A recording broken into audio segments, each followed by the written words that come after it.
Alright guys, thanks for clicking on the video today. If you could, like, subscribe, and let's get into it. Today we're going to talk about Bino harnesses and which one's right for you, you know, how to kind of pick a Bino harness that's right for you. And I guess the first thing to get into is what kind of binos you got, you know. Mine are, these are the 10x42s, Bushnell bone collectors. And so I guess kind of what you got to pick first is your binos. So assuming you already got some binos, you got to kind of go and figure out what kind of bino harness to get for your binos, because some harnesses will fit certain binos sizes better than others. So it's kind of where you got to go from there. So let's get into it. So as you can see from the video in the beginning, I have a whole bunch of different ones. I've had a whole bunch more than that I don't have anymore, or I've given away, sold, whatever. Some I like, some I don't like. And I'll kind of get into a few of those, but what I want to say is don't buy a bino harness just because your favorite hunter on YouTube or Instagram or whatever you're looking at uses it. You know, just whatever way you hunt, pick a bino harness that's going to suit your style of hunting. Don't buy one just because, you know, your favorite guy on YouTube or Instagram uses it. You gotta make sure it suits your needs, you know, for your style of hunting. Okay. So that first. All right, I'll go through one here. This is from Alaskan Guides Creations. I don't use this one too much anymore. I use it for like if I'm still hunting or scouting. It's kind of a, you can get the harness by itself, but I bought the harness and the backpack together. So it's a backpack and harness. It doesn't come with all this stuff. I put all that stuff on there, but you know, that way you don't have to carry a bunch of extra gear. It's a nice lightweight mobile setup. You know, I can just carry this and my bow, you know, or just this and scout. And that's a nice little light setup. But when you're thinking about a harness, you know, these you can get, you know, like rangefinder pouches. You can buy holsters for them, you know, for like hunting out west, you know, or up north, you know, bears and mountain lions, you know, wherever you're at, you know, you need a sidearm. You know, I'm hunting in Ohio. I don't need a sidearm. But think about that when you're buying a harness. You know, do you need a rangefinder pouch? Do you need a sidearm? You know, you need a gun holster, you know, stuff like that. You know, think about that.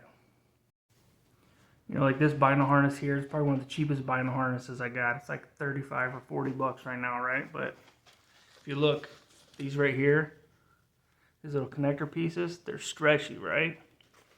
So when you put it on you, no matter like when you bend over or every time you move, it's always going to stay super close to your body because it just stretches. So it's one of my favorite harnesses I got, and I've spent over $100 on some of these harnesses. This one's less than half the price. You know, it's one of my favorites. I use it every year for the last 5-6 years now. One of my go-to harnesses. The only thing is, I don't use a rangefinder anymore. You know, I shoot barebow, I shoot longbows. It doesn't really have an attachment for a rangefinder pouch, so think about that. But yeah, it's literally one of my favorite harnesses, just because of that little stretchiness right there. Just something to think about. And then this is a Bushnell pouch. This has lately become kind of one of my favorites. Opens real easy, opens wide. Some of my other pouches don't open like this. And this one can just stay open. It's got like a little magnetic close down here. So that's kind of nice sometimes. It also has that little stretchy right there. A lot of my harnesses don't have that, so that's a nice feature to look into. And you'll know what I'm talking about when you get one that doesn't have that, and all of a sudden your binos are just swinging around when you're bending over and stuff, or you're always having to loosen them and tighten them depending on the layers you put on. You know, it's just a real nice feature to have. You'll see one day if you get one that don't have it. But it's got these little extra pouches on the sides, and then it's got little molly attachments down here. You can put extra stuff. And it's got a big pouch back here. just a nice little harness. I've been wearing this one a little bit lately. I like this one a lot too, but honestly, I like that mossy oak one a lot. It's just nice and small. It's real tight and compact. This one's a little thick compared to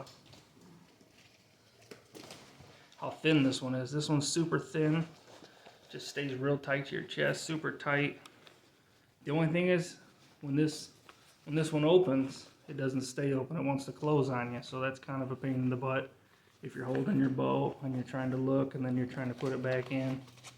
It is kind of a pain, so just little stuff to think about when you're looking at harnesses. So if you're trying to do a tree saddle and you got a bow in your hand and you're looking at a deer and then you're trying to put your binos away and your little harness is closed and you're trying to fiddle with it, you know, that could be a pain in the butt. So, you know, think about that.